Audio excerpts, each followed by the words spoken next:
I will play a clip for you. This is from the press conference on Thursday. And I just want to have your reaction on it because this is something that keeps on getting said again and again by Biden and just NATO leaders, Western European leaders. So here we go.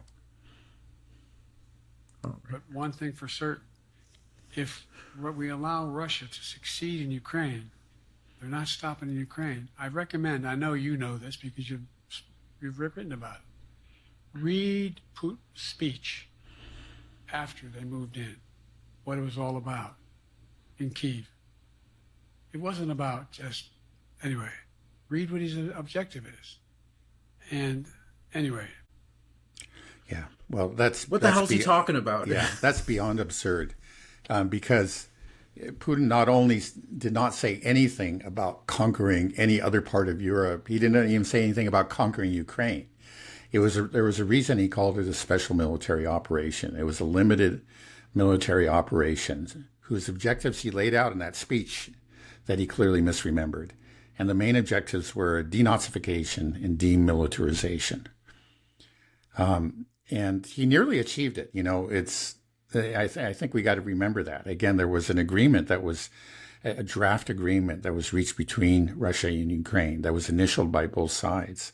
And the copies, you know, we heard about this again. You didn't hear about it in the mainstream press for years, but recently it came out in the New York Times. And the agreement was that Russia would withdraw from all the territories that it had just occupied. Now the Donbass, the question of the Donbass, you know, Donetsk and Luhansk, would be negotiated later down the road.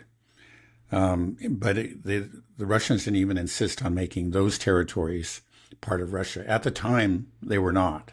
Russia had recognized them as independent republics, and they weren't insisting on them being Russian territory. So not even the Donbass was he talking about season. So I mean, it's just beyond absurd what Biden was saying there. If he was going to point to that as far as evidence, that was just very powerful evidence that there was never the objective of the Russians.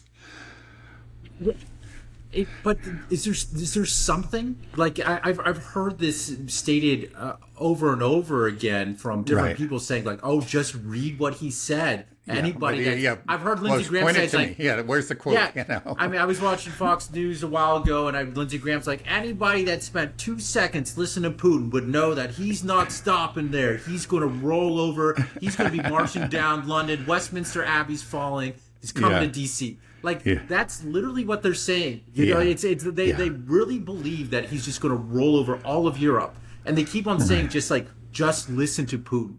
Listen to what he says. Right. I would recommend that everybody do listen to him, and they'll find out something very different.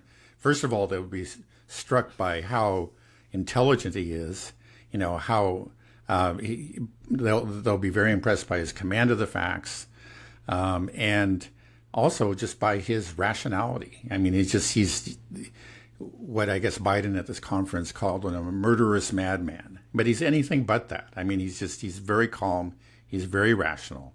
He's very patient. And, you know, his objectives were limited. It's just like they become larger. He's never talked about, and I think would have no reason ever to go beyond Ukraine. But now he's expanded his objectives because he's been forced to, because of the Western response to his limited operation. But there has to be, like, is there anything? There's like, nothing. They keep on saying just nobody has ever shown me anything. I mean, seriously, right? They say, just listen, whatever. I've never seen, you know, I suppose somebody who's said so much, you know, has so many words on the record, you probably could find one sentence that you can pull out of context. But I haven't even seen that. You know, maybe there's something like that. But it's just clear. I mean, the guy is actually very consistent. He's not like Trump, who's all over the map. You know, we're going to bomb Moscow one day, we're going to pull out of NATO the next, or whatever. He's very consistent. You know, he has gradually increased his objectives, but it's just in response to the Western support for Ukraine. So there's absolutely nothing that this is being based on. So it's very clear right now. Right. They keep on saying this. There's nothing at all. Right now, I mean, it was just recently that he made it clear what the Russian requirements were, what their objectives were, and that was the four oblasts, in eastern Ukraine. That's Donetsk, Luhansk, Zaporozhye, and Kherson. Each of which held a referendum, and it was, it is clear that the great majority of those populations want to be in Russia. And one thing, nobody talks about this. They always talk about Russian soldiers, but a lot of those soldiers that are fighting, especially there in Donetsk, where the most intense fighting is going on, are from the Donbass. What people here would call Ukraine. It's, according to their definition, it's Ukrainians fighting Ukrainians. A lot of the people on the front line are doing that are getting killed and engaged in the riskiest and most intense combat are from Donbass. It's their land and they're fighting for it. Yeah, it's actually very reasonable. If you just take a step back and think about it, it's like, okay, why?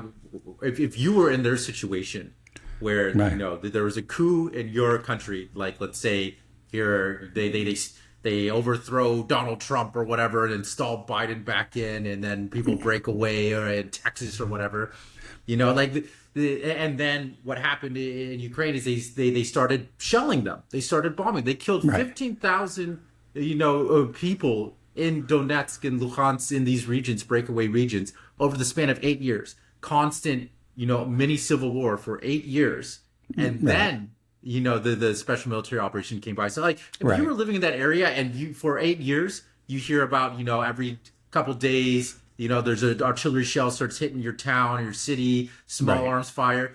Yeah, I'm going to be pretty pissed too. And I'm going to sign up and try to fight these guys that are blowing up my grocery store or whatever it is, Right. Well, and that's where a lot of the fighting, again, is around Donetsk city now. And I can imagine how motivated those fighters are. They've seen this go on for, now 10 years. Mm-hmm. And the shelling, and they know that they're being shelled from these villages and small cities around Donetsk that have been occupied by the Ukrainians, and of course they're going to be very motivated to take those back and drive the Ukrainians out and protect their neighbors, their families. That's what it's about for them, and the Russians and now Before they were willing to be a part of Ukraine, but they always had this very strong connection to Russia. Now they just said quite clearly, and wouldn't anybody think this, forget Ukraine. These people are just, they're killing us. They hate us. They don't want us to exist. We're Russians. We're just going to be part of Russia. Oof. Well, try telling that to the people at NATO. I mean, they're living in a complete different reality. When listening to this whole conference and everything, it's just like, it's just a different world. And it's so different, right? You just start to, it's hard to, because you have this whole universe, right? People talk about this constantly, that you just assume it has to be real, right? But it isn't, and it's a completely fabricated universe, but so many people are living in it, but it's all built on lies, falsehoods. Like, it can't sustain forever, right? Just like what we're just saying here, like, is Putin, just listen to what Putin's saying. He's going to take over all of the world, all of Western Europe. And you're saying there is nothing that's based on. I've never seen anything, really. I also agree, because I've never. If there was, surely they would be playing it on the news nonstop. Every single time they say, just listen to what he says. Nobody actually says that he said something. Same thing with Lindsey Graham. Putin's just read his speech. Anyways, just look at it. Anyways, what is this? Just tell me. Biden, tell me what he said. I'm sorry, Biden. Man, I'm turning into Biden right now.